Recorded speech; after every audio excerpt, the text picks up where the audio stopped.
Ում է ձեռնտու հայ-թուրքական փակ սահմանի բացումը եւ որն է ի վերջո բացման հետաձգման պատճառը։ Արդար թե անարդար է ընտրությունների վերջնարդյունքի վերաբերյալ ԿԸՀ որոշումը, բարձր դատարանը իր խոսքը կասի հուլիսի 4-ին։ ՀԱՊԿ քննարկում է Հայաստանի հարցը, պարտքեր է կվճարի Երևանը։ Հերթեր դեսպանատներում եւ մերժված քաղաքացիներ, ում դուռը թակել Եվրոպա հասնելու համար։ Դարի չարիքը երիտասարդանում է, թմրանյութ օգտագործողների մեջ նաև կանայք երեխաներ կան։ Հայաստանից Ռուսաստան ձուկ չի գնա, Դաշնությունը խստացնում է ներմուծման պայմանները եւ Գորգարվեստի թանգարանը դռները կբացի Գառնիում։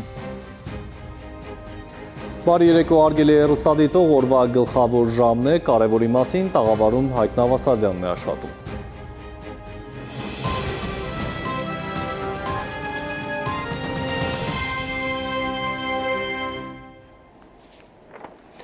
Եվ այսպես Հայաստանի հետ սահմանը դեռ 93-ին միակողմանի փակած Թուրքիան շարունակում է նախապայմաններով խոսել հայ-թուրքական սահմանը բացելու վերաբերյալ։ Եվ եթե տարիներ առաջ Անկարան առաջ էր տանում Երևան-Բաքու հարաբերությունների կարգավորման թեզը, ապա այսօր, երբ Հայաստանն ու Ադրբեջանը նախաստորագրել են խաղաղության պայմանագիրը, դեռ կողպված են մնում սահմանային դարպասները։ Ինչու հարցը այս դեպքում միակ գլխավորը չէ, կարևոր է նաև հասկանալ, թե ում է առավելապես ձեռնտու սահմանի բացումը և ով է փորձում թանկ վաճառել բացել-չբացելու հարցը։ Հայ-թուրքական հարաբերությունների կարգավորման բանագնացներ Ռուբինյանն ու Քլեչը վերջին 4 տարում անկեղծ բարեկամություն և աշխատանքային արդյունավետ հարաբերություններ են հաստատել։ Թուրք դիվանագետն է ասում, շնորհավորելով Ռուբեն Ռուբինյանին, ՔՊ վարչության կողմից նոր գումարման ազգային ժողովի նախագահի թեկնածու առաջադրվելու առթիվ։ Ներգրավված եք հայ-թուրքական բանակցություններում, հնարավոր է ինչ-որ բան այստեղ փոխվի, թե մեկը մեկին չի խանգարի։ Չգիտեմ, չեմ մտածել։ Երևան-Անկարա հարցերը պարզելու հերթական 4-րդ փորձը 2022-ի հունվարից ընթացքի մեջ է։ Առաջին անգամ Հայաստանի խորհրդարանի փոխխոսնակն ու թուրք դիվանագետ Քլեչը հանդիպել են 4 տարի առաջ Մոսկվայում, հետո նաև Անտալիայում, Երևանում, հենց հայ-թուրքական սահմանին, որի դռներն այդպես էլ չեն բացում բանակցությունները, չնայած պայմանավորվածություններին։ Ավելին, թեպետ Երևանը գործընթացի մեկնարկից ի վեր այս հարցում իր անվերապահ պատրաստակամությունը հայտնել է եւ փորձագետ վերլուծաբանների համար հստակ է, որ թեկուզ երրորդ երկրների քաղաքացիների եւ դիվանագիտական անձնագիր ունեցողների համար Մարգարա Ալիջան սահմանային անցակետն այդպես էլ պինդ կողպված մնաց թուրքական կողմի պատճառով, հիշենք, հունիսի 7-ի խորհրդարանական ընտրությունների հետ կապված ուղերձում պաշտոնական Անկարան հայտնել էր, թե Հայաստանից կսպասեն առավել համարձակ քայլերի, փորձ տպավորություն ստեղծելու, թե Երևանն է գործընթացը փակուղի տարել։ Սա մասնագետների գնահատմամբ։ Իրենց համար դա ձախողված փորձ չէ, որովհետև իրենք փուլային ստացել են այն ինչ որ ուզում են։ Տեսեք, մենք հանձնեցինք Արցախը խոսակցությունների ներքո, որ հեսա կբացի սահմանը գոնե երրորդ երկրների քաղաքացիների համար եւ այլն։ Մենք հանձնել ենք Արցախ, իրենք մեզ ոչինչ դրա դիմաց չեն տվել։ Իրենց համար դա ձախողված փորձ չէ։ Իրանք չեն ուզում մեր այդ սահմանը բացեն։ Իրենք մի հատ պատրանք են ստեղծել, որ դա մեզ է պետք սահման ու այն ինչ որ մեզ պետք է իրանց անկալմամբ, իրանք փորձում են մեզ վրա վաճառել։ Հարաբերությունները կարգավորելու գործընթացի մեկնարկից ի վեր Թուրքիան մինչև օրս շարունակում է իր նախապայմանները Հայաստանին թելադրել, համոզված են փորձագետները։ Մասնագետներն ասում են, որ եթե մինչև վերջերս հայ-թուրքական հարցերը պարզելու գլխավոր խոչընդոտը ցեղասպանության հարցն էր, ապա այժմ այստեղ առաջնային խնդիրներն այլ են։ Հիմա ցեղասպանության խնդիրը դա ոնց որ այսպես երկրորդական, երրորդական կարգի խնդիր է։ Ուրիշ խնդիրներ կան, այսինքն իրենք գլոբալ քաղաքականությունը երբ որ բնութագրում են, հենց դրա մասն է խոսքը, որ իրենք շարունակում են նախապայմանների քաղաքականությունը։ Թե ինչ նախապայման է, դա հարցի մյուս կողմն է։ Իսկ փորձագիտական գնահատականներ կան, թե ինչ նախապայմաններ են հնարավոր դրանք։ Չէ, չկան այդպես հստակ։ Հիմնականում նախկին բաների մասին է քննարկումները, բայց որ հստակ հիմա ես ասենք առաջինը են ասում, երկրորդը այդպես չկա, կարող ենք ընդհանրապես ենթադրել։ Իրանք այս քայլերն են սպասում գործողություններ Թուրքի դեմ, գործողություններ ցեղասպանության հարցով եւ Միջանցքի ի վերջո բացում։ Այնտեղ կարմիր թելով նաեւ անցնում այն գիծը, որ այս ընտրություններից հետո ստեղծվել է պատմական հնարավորություն Հայաստանը կտրել Իրանից եւ Ռուսաստանից։ Այս քայլերը եւս իրանք սպասում են։ Մարգարա Ալիջան անցակետն այսօր միայն Հայաստանի եւ Թուրքիայի միջև սահմանային կետ չէ, այն նաեւ արտացոլում է տարածաշրջանային քաղաքական հաշվարկներն ու փոխհարաբերությունները։ Սահմանի բացման ժամկետներն ու պայմանները դեռևս հստակ չեն, քանի որ գործընթացի առաջընթացը շարունակում է կախված մնալ այն քաղաքական կամքից, որն այդպես էլ Թուրքիան չի դրսևորում։ Էդուարդ Պողոսյան, ժամը լրատվական։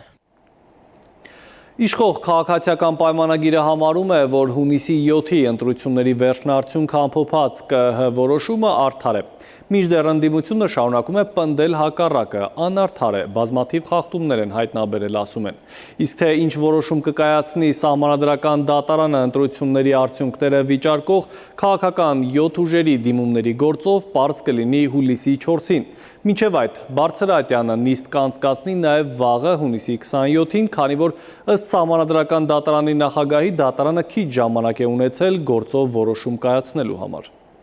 Խորհրդարանական ընտրություններին մասնակցած քաղաքական ուժերի պահանջները տարբեր են։ Ընդհանուր առմամբ պահանջում են անվավեր ճանաչել ընտրությունների արդյունքները, նշանակել ընտրությունների երկրորդ փուլ կամ կիրառել մանդատների բաշխման այլ կարգ, եթե Սահմանադրական դատարանը դրա համար հիմքեր տեսնի։ Վարչական ռեսուրսի կիրառում, ընտրախախտումների եւ ընտրողների կամքի վրա ազդեցություն։ Ընդդիմադիրները այսպիսի փաստարկներով եւ ապացույցներով են Սահմանադրական դատարան ներկայացել։ Քաղաքացիական պայմանագիրը չի հաղթել այս ընտրություններում։ Ի վերջո, եթե իրենց պատկերացմամբ ժամանակակից եվրոպական, դեմոկրատական չափանիշը նա է, որ ձայների փոշիացման շնորհիվ իշխանություն ձևավորելը ըստ ԿԸՀ-ի արձանագրության դա բավարար է հաղթանակ արձանագրելու համար, քավլիցի թող դա լինի իրենց կարծիքը։ Քաղաքացիական պայմանագիրը պնդում է, որ Կենտրոնական տրական հանձնաժողովի կողմից ամփոփված ընտրությունների արդյունքները օրինական են։ Դիմումատու քաղաքական ուժերի ներկայացրած պնդումները բավարար իրավական հիմք չեն տալիս ընտրությունների արդյունքներն անվավեր ճանաչելու համար։ Ըստ ԿՊԱ-ականների, ընդդիմադիրների ներկայացրած պահանջները մեծ մասամբ հիմնված են գնահատականների եւ ենթադրությունների վրա, ոչ այնպիսի ապացույցների, որոնք կարող են հիմք հանդիսանալ Կենտրոնական տրական հանձնաժողովի որոշումը վերացնելու համար։ Կենտրոնական տրական հանձնաժողովն իր որոշումը համարում է իրավաչափ։ Ըստ Կենտրոնական ընտրական հանձնաժողովի նախագահի, առանձին տեղամասերում արդյունքների անվավեր ճանաչումը չի նշանակում, որ փոխվում են ընտրությունների ընդհանուր արդյունքները, եթե դա չի ազդում մանդատների բաշխման վրա։ Վահագն Հովակիմյանի դիտարկմամբ ընտրությունների արդյունքները կարող են վերանայվել միայն այն դեպքում, եթե ապացուցվի, որ խախտումները էական ազդեցություն են ունեցել մանդատների բաշխման կամ վերջնական արդյունքների վրա։ Արդյոք Սահմանադրական դատարանը կարող է Սահմանադրական արդարադատություն իրականացնելու շրջանակներում նորմի սահմանադրականության հարց գնահատել անկախ նրանից դա ընտրական վեճ է։ Անդիմության փաստաբանները փորձել են վիճարկել ՔՊ-ի այն պնդումը, թե առանձին խախտումները չեն ազդել արդյունքի վրա։ Ինչպես կարելի է պնդել, որ ազդեցություն չի եղել, եթե բազմաթիվ դեպքեր դեռ քննության փուլում են եւ դրանց ամբողջական պատկերը հայտնի չէ։ Դիմող քաղաքական ուժերը պնդում են, որ նույնիսկ եթե առանձին դեպքերով ազդեցությունն ակնհայտ չէ, դրանց ամբողջությունը կարող էր ազդել ընտրությունների արդյունքի վրա։ Մինչդեռ մյուս կողմը պնդում է, որ նման կապը պետք է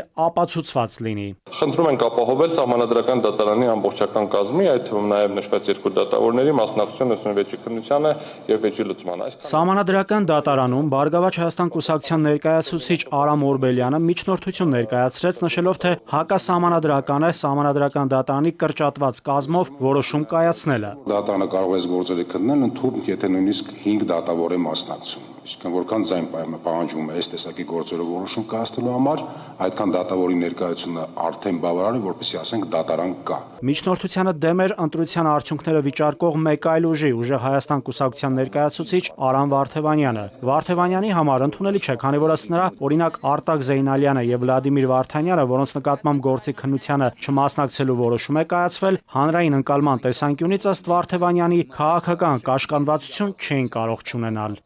Նաիրի Մուրադյան, ժամը լրատվական։ Մինչև Սահմանադրական դատարանը քննարկում էր խորհրդարանական վերջին ընտրությունների արդյունքները անվավեր ճանաչելու կամ քվեարկության երկրորդ փուլ նշանակելու ընդդիմադիր ուժերի հայցապահանջը, Ուժեղ Հայաստան դաշինքի ցուցակը գլխավորող Նարեկ Կարապետյանը հանդիպել է աջակիցների հետ քննարկել հետընտրական զարգացումներին վերաբերող հարցեր։ Հանդիպումից հետո Ուժեղ Հայաստանի համակիրները եկել են Սահմանադրական դատարանի բակ, այստեղից հետևելու ընդդիմության հայցապահանջի քննությունը։ Նրանց են միացել նաև ընդդիմադիր մյուս ուժերի աջակիցները։ Խնդիրն այն է, թե ինքը Սահմանադրական դատարանը կոլեգիալ կազմով կորոշի գնալ իրավական ճանապարհով, իրավական լուծումներ գտնելու եւ փնտրելու ու արձանագրելու ճանապարհով, թե կգնա քաղաքական նախապաշարմունքների ճանապարհով։ Խնդիրը զուտ դրա մեջ է, թե չէ իրավական գործիքակազմերը հստակ եւ սահմանազատված են։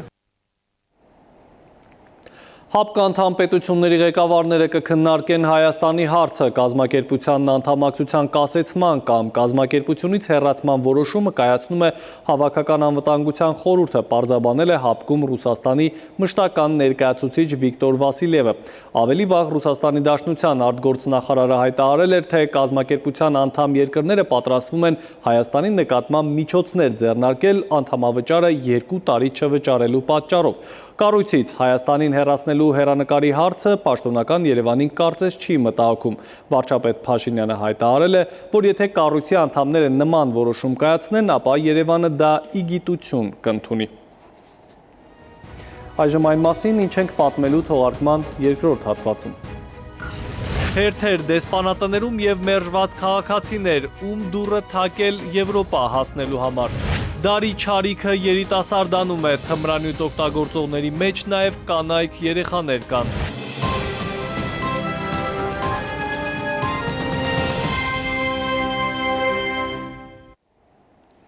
Մենք կրկին ուղիղ եթերում ենք, շարունակենք թողարկումը։ Հաշվին կլորիկ գումար կամ սեփականություն ունենալը դեռ բավարար չէ, որ Եվրամիության երկրի դեսպանությունը ձեզ այո կասի, անգամ եթե արդեն հյուրանոցում սենյակ եք ամրագրել կամ տոմսերն եք գնել։ Վերջին շրջանում հաճախակիացել են դեպքերը, երբ առանց հիմնավոր պատճառի դեսպանությունը մերժում է վիզայի տրամադրումը և բողոքարկման կարգ չի գործում։ Թեմայի շուրջ մասնագետների հետ զրուցել է Քնարիկ Պետրոսյանը։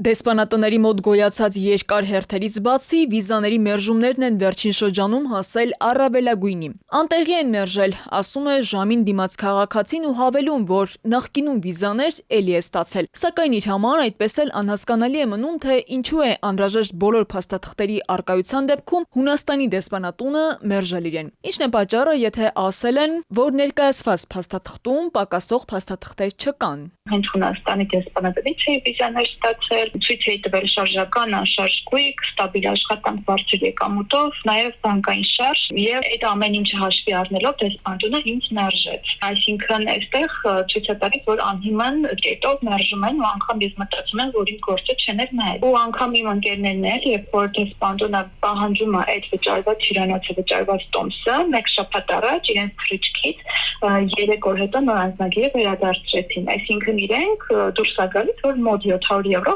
կորցրեցին։ Եվ հյուրանոցի մեջ, որ հյուրանոցը վերադարձուներ ու 3 օր հետո նոր այդ մարդիկ գնացին, եւ տոմսը, որ փոփոխեցինք, էլի այդտեղ տուգանք եղավ, այսինքն անգամ իրենք այդ կետերը, որ պահանջում, իրենք ասում են, որ ծրագրային խնդիր ունենք, ծրագիրը չի հաստատում ձեր վիզան, կամ մեկի վիզան տվել էին, մեկինը չէին տվել, այսինքն խնդիրների առաջ են կանգնում այսօր։ Եվրամիության անդամ երկրներ մեկնել ցանկացող մեր հայրենակիցները ահազանգում են, որ հատկապես ամռան ամիսներին չեն կարողանում դեսպանատներում օր ամրագրել։ Հերթերն են անվերջանալի։ Արտասահման մեկնել ցանկացողները հայտնում են, որ զբոսաշրջային մի շարք գործակալություններ գումարի դիմաց Շենգեն վիզաների հայտեր ներկայացնելու օրեր են ամրագրում։ Զբոսաշրջության կոմիտեից ժամի հարցմաննի պատասխան հայտնեցին, որ այդ լուրերը իրականությանը չեն համապատասխանում, որ խնդիրը զեղծարարների հակերային միջամտություններով է պայմանավորված։ Կոմիտեից հայտնեցին, որ այդ առումով տուրիստական գործակալություններն էլ տուժող են, քանի որ կցանկանային ավելի շատ շահառուների սպասարկել։ Զբոսաշրջության կոմիտեն օրենք է մշակել, որով նախատեսվում է կարգավորել, թափանցիկ դարձնել տուրօպերատորների, տուրիստական ընկերությունների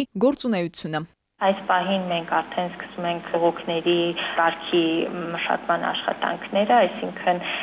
ինչ բողոքները, որ ստանալու ենք սպառողներից, դրանք ինչպես ենք ուսումնասիրելու ու ովքեր են լինելու հասցեատերերը։ Մեր կողմից էլ կարող ենք հավաստել, որ տուրօպերատորները, գործակալները իրենք եւս ուժում են իրավիճակից ու իրենց համար էլ սա խնդիր։ Քիչ չեն նաև այն տուրիստական գործակալությունները, որոնք ուղևորության փաթեթ առաջարկելուց բացի նաև Եվրամիության երկրների վիզաների աջակցության ծառայություն են մատուցում։ Նրանք դեսպանատներում փաստաթղթերի փաթեթի հանձնման օր են ամրագրում, ընդ որում ծառայության տեսակից կախված պահանջում են 10-ից մինչև 50,000 դրամ։ Օրինակ 4 հոգանոց ընտանիքի վիզա ստանալու համար հյուրանոցից եւ ավիավճարից բացի անհրաժեշտ է վճարել հավելյալ 200,000 դրամ։ Իսկ ինչ քայլեր են անհրաժեշտ դեսպանատներից մերժում ստանալու համար։ Նորից գրել դեսպանին, ընտրել, որ պատճառները ներկայացնեն։ Ցավոք Չկա այլ ընթացակարգ, դա չես կարող բողոքարկել ինչ-որ ձևով։ Կարող ես ըստ էության, բայց որը կլինի արդյունքը, նույնիսկ եթե դատական կարգով բողոքարկես,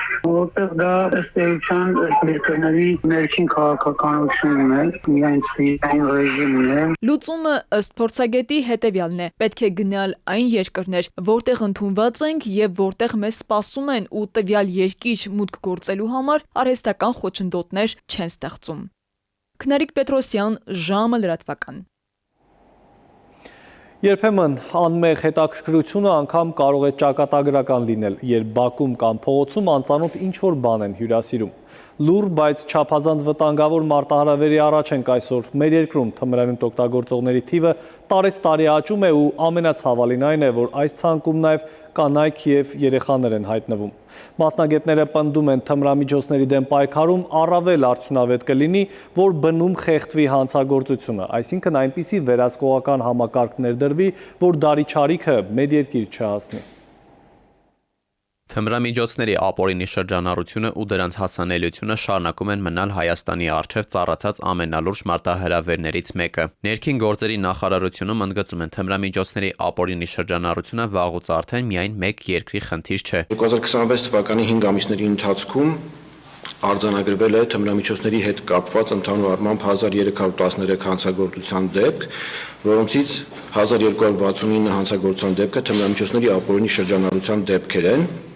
նախորդ տարվա նույն ժամանակահատվածի 1325-ի դիմաց։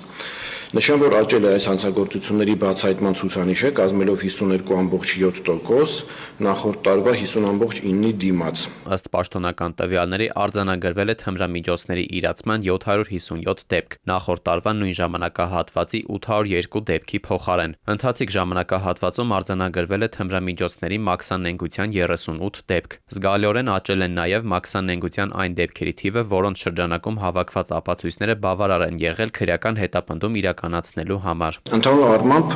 5 ամիսների ընթացքում քրեական հետապնդում է հարուցվել 518 անձի նկատմամբ կապված թմրամիջոցների ապօրինի շրջանառության հետ։ Ըստ ոստիկանության օպերատիվ տվյալների, ապօրինի շրջանառությունից դուրս է բերվել 243 կիլոգրամ տարբեր տեսակի թմրամիջոց, ինչը գրեթե կրկնակի ավելի է նախորդ տարվա նույն ժամանակահատվածի համեմատ։ Ոստիկանությունից հայտնում են, որ առգրավել է Հայաստանում տարածում գտած սինթետիկ թմրամիջոց համարվող 18 կիլոգրամ մեթամֆետամին։ Սակայն խնդիրը միայն հանցագործությունների բացահայտմամբ չէ, որ սահմանափակվում է, աճում է նաև բուժման կարիք ունեցող քաղաքացիների թիվը։ Վերջին 5 տարիների ընթացքում հաշվառվածների թիվը աճել է 6.3%-ով։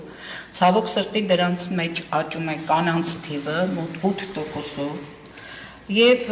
անչափահասներ ունենք մենք հաշվառված, թիվը իհարկե չի աճում, բայց ամեն տարի մենք ունենում ենք 6, այսպես ամեն տարվա կտրվածքով կարող եմ ասել 6, 9, 7, 8 եւ ելի 6 անչափահասներ հաշվառված։ Պետական կառույցները խոսում են բացահայտումների արդյունավետության բարձրացման մասին, սակայն փաստաբանները մնում են այն համոզմանը, որ միայն վիճակագրական բարելավումները ամենևին էլ չեն նշանակում, թե խնդիրը վերահսկելի է դարձել։ Նրանց դիտարկմամբ հանցագործությունները վկայում են, որ գործող քաղաքականությունը այնքան էլ արդյունավետ չէ։ Նրանց խոսքով իրավապահ համակարգը պետք է առավել մեծ ուշադրություն դարձնի կազմակերպված ցանցերի ու մատակարարման հիմնական աղբյուրների հայտնաբերմանը։ Բավարար չի ոչ էլ միջոցները, ոչ էլ ուղղությամբ ցուցաբերվող քաղաքական կամքը։ Պարզ է, որ այս աճման միտումները ցավոք սրտի տարեստարի շարունակվում են, ինչը վկայում է այն մասին, որ ներկայացված թվերը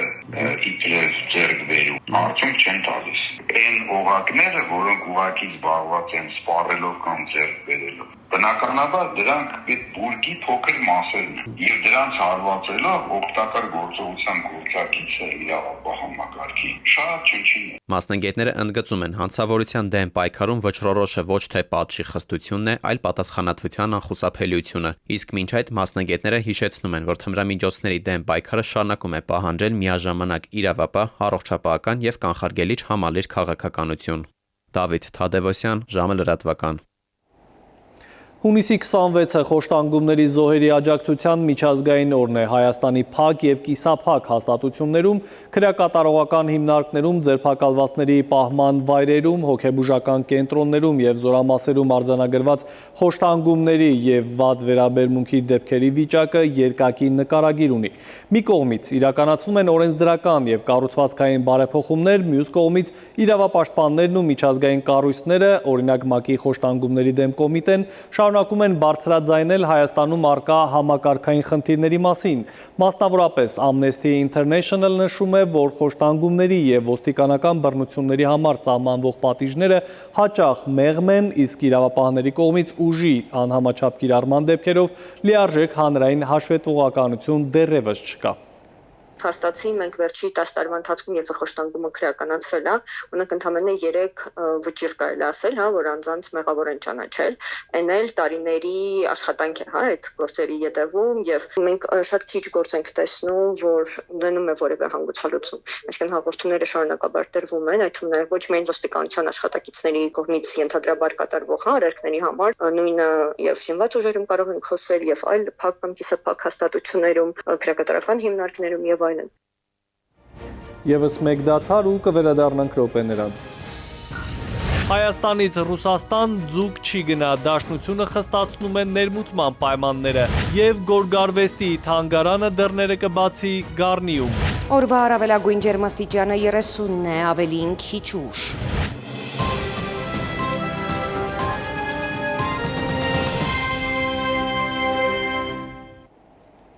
Մենք վերադարձանք, դուք դիտում եք ժամի գլխավոր թողարկումը։ Առաջ շարժվել միասին արկածներից անդին, սա ավտոարտադրության համաշխարհային բրենդներից Toyota-ի նոր 6-րդ սերնդի RAV4-ի մասին է։ Թե քաղաքային, թե արտաճանապարհային երթևեկության ժամանակ վստահություն հաղորդող երկաթերնժույգի շնորհանդեսը Վրաստանում էր, այսօր այն հասանելի է նաև հայ սպառողներին։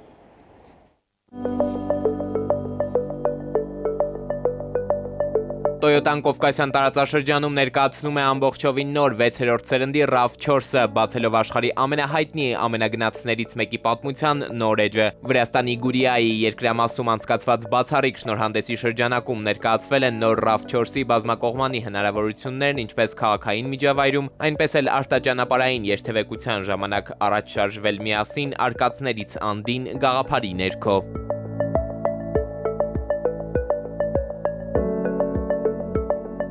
Սևծովի խաղաղ ափամերձ գոտու և արևմտյան Վրաստանի լեռնային բնապատկերների միջև գտնվող Գուրիան ամենահարմար միջավայրն է նոր RAV4-ի ոգին բացահայտելու համար, քանի որ սա փոխադրամիջոց է նրանց համար, ովքեր ապրում են ակտիվ քաղաքային կյանքով, բայց միաժամանակ ձգտում ազատության քաղաքի սահմաններից դուրս։ Մենք ներկայացնում ենք այս նոր ֆանտաստիկ մեքենան Toyota RAV4-ի առաջատար մոդելը։ Սա բրենդի արդեն 6-րդ սերունդն է եւ այն մեծ հպարտությամբ հանձնում ենք ավտոսիրողների դատին։ Նոր RAV4-ը բնութագրելիս առաջինն ինչ գալիս է մտքիս, հզոր արտաքին տեսքն է, դիմացկունությունը, նոր տեխնոլոգիաները, գերժամանակակից եւ հարմարավետ ինտերիերը, մուլտիմեդիա համակարգը եւ նորագույն տեխնոլոգիական լուծումները այս մեքենան դարձնում են առավել գրավիչ։ 6-րդ սերնդի RAV4-ը հիանալի առաջարկ է ավտոսիրողների համար։ Մենք ուրախ ենք այսօր այս մեքենան ներկայացնել նաև հայ սպառողներին։ 6-րդ սերնդի Toyota RAV4-ը շարունակում է ավելի քան 3 տասնամյակների նորարարության պատմությունը, պահպանելով այս մոդելի ավանդական հուսալիությունն ու հարմարավետությունը։ Աշխարհի շուրջ 180 երկրներում վաճառված ավելի քան 15 միլիոն ավտոմեքենաներով RAV4-ը Toyota-ի ամենահաջողված եւ վստահելի մոդելներից մեկն է։ Նոր մեքենան առանձնանում է նախորդ մոդելներից նորագույն տեխնոլոգիաների կիրառմամբ, ավելի համարձակ արտաքին տեսքով, ավելի ընդարձակ ինտերիերով, անաղմուկ ուղևորասրահով, մուլտիմեդիայի գերժամանակակից համակարգով, թվային լուծումներով։ Այս մեքենայով հնարավոր է երթևեկել ամենուր, հարմարավետ եւ անվտանգ։ Մեքենան փոխվել է եւ թե դրսից եւ թե ներսից, հագեցված է բոլոր նոր տեխնոլոգիաներով եւ ընդգծենք, որ այն հասանելի է հիբրիդային շարժիչով, Toyota Երևանը ինչպես միշտ ունի իր երաշխիքային սպասարկումը 3 տարի կամ 100,000 Եվ կշեշտեմ, որ նորություն էլ ունենք, երաշխիքը ավարտելուց հետո այն կարող է երկարաձգվել մինչև 10 տարի կամ 190,000 կիլոմետր։ Առաջարկվում են նոր RAV4-ի ինչպես արչևի քարշակով, այնպես էլ լիաքարշակ տարբերակներ։ Թարմացված հիբրիդային համակարգը ապահովում է ավելի բարձր արդյունավետություն, ավելի սահուն ընթացք եւ արագ արձագանք տարբեր ճանապարհային պայմաններում, ստեղծելով վստահ եւ հաճելի վարում։ Ամբողջովին նոր RAV4-ը համալրված է Toyota Safety Sense անվտանգության վերջին սերնդի համակարգերով, վարորդին աջակցող առաջատար տեխնոլոգիաների ամբողջական փաթեթով, ինչը բարձրացնում է ճանապարհային իրավիճակի վերահսկողությունը, օգնում ճիշտ որոշումներ կայացնել եւ նպաստում ընդհանուր անվտանգությանը։ Բոլորովին նոր RAV4-ը ժամանակակից շարժունակության իրական մարմնավորումն է, ավտոմեքենա, որը ոչ միայն արդարացնում է սպասելիքները, այլև գերազանցում դրանք։ Նոր RAV4-ն արդեն հասանելի է նաև հայ ավտոսիրողների համար։ Toyota Երևան սրահում հնարավոր է պատվիրել test drive եւ ձեռք բերել մեքենան։ Էդուարդ Պողոսյան, ժամը լրատվական։ Այլ թեմաներ, Հայաստանում աճեցվող ձուկը Ռուսաստանը չի ընդունում, Դաշնությունը խստացրել է մատակարարման սահմանափակումները։ Հայ ձկնաբույծները, որ արտադրանքը գլխավորապես Ռուսաստանն են արտահանում, չգիտեն ինչ է սպասում իրենց բիզնեսին։ Օրվա այլ կարևորը հաջորդիվ տեսաշարում։ Ռուսաստանն ընդլայնել է Հայաստանից ձկնամթերքի մատակարարման սահմանափակումները, նախկինում հայտնաբերված խախտումների չվերացման համար ժամանակավորապես դադարեցվել է հայկական ևս 2 ձեռնարկությունների արտադրանքի սերտիֆիկացումը։ Նշված ձեռնարկությունների նկատմամբ սահմանվել է ուժեղացված լաբորատոր հսկողության ռեժիմ։ Ռոսելխոզնadzորը աշխատանք է տանում հայկական կողմի հետ ձկան եւ ձկնամթերքի անվտանգության ապահովման ուղղությամբ, որոնք նախատեսված են ռուսական շուկա մատակարարելու համար։ Գյումրու համայնքապետ Վարդան Ղուկասյանի նկատմամբ հարուցվել է հերթական թվով 4-րդ հանրային քրեական հետապնդումը։ Քննչական կոմիտեից հայտնում են, որ մայիսի 27-ին հակակոռուպցիոն քրեական դատարանում դատական նիստից հետո չենթարկվելով կալանավորված անձանց խուց տեղափոխելու ոստիկանի օրինական պահանջին, Ղուկասյանը ֆիզիկական ուժ է կիրառել իրեն ուղեկցած ոստիկանի նկատմամբ ու խոչընդոտել իրավապահի ծառայողական գործունեությունը։ Հսկող դատախազը հունիսի 25-ին Ղուկասյանի նկատմամբ հանրային քրեական հետապնդում է հարուցել քրեական օրենսգրքի 452-րդ հոդվածի 3-րդ մասով։ Քրեական վարույթի նախաքննությունը շարունակվում է։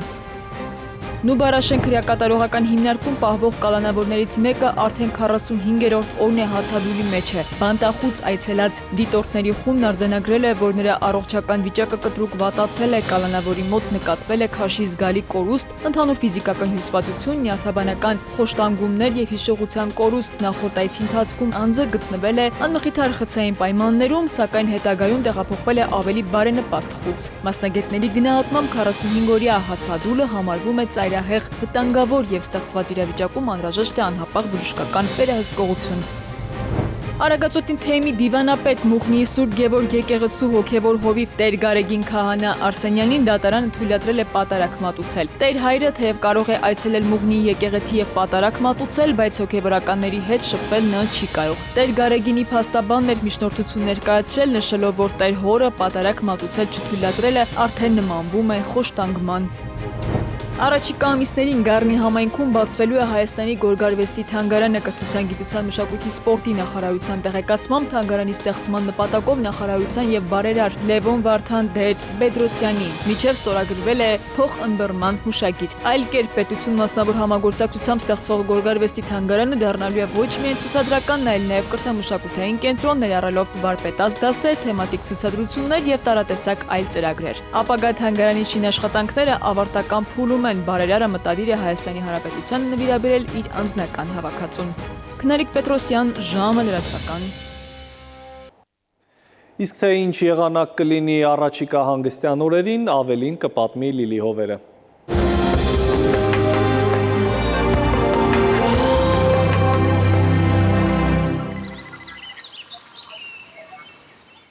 Բարերեկո եղանակի տեսության հովանավորն է իտալական ունիկալ ապրանքանիշը, իր որակյալ և գերխնայող գազի կաթսաներով։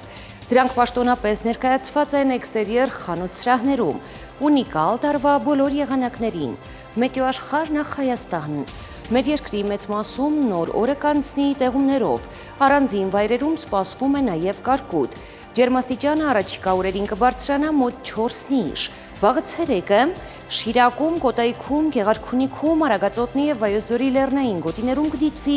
18-ից 23 աստիճան։ Վայոց-Ձորի և Արագածոտնի նախալեռներում սպասվում է 26-ից 30, Լոռիում 18-ից 23, Տավուշում 24-ից 28 աստիճան, Հարարատում Արմավիրում կդիտվի 28-ից 30, Սյունիքի հովտային գոտիներում սպասվում է 26-ից 28, Սյունիքի նախալեռներում 19-ից 22 աստիճան,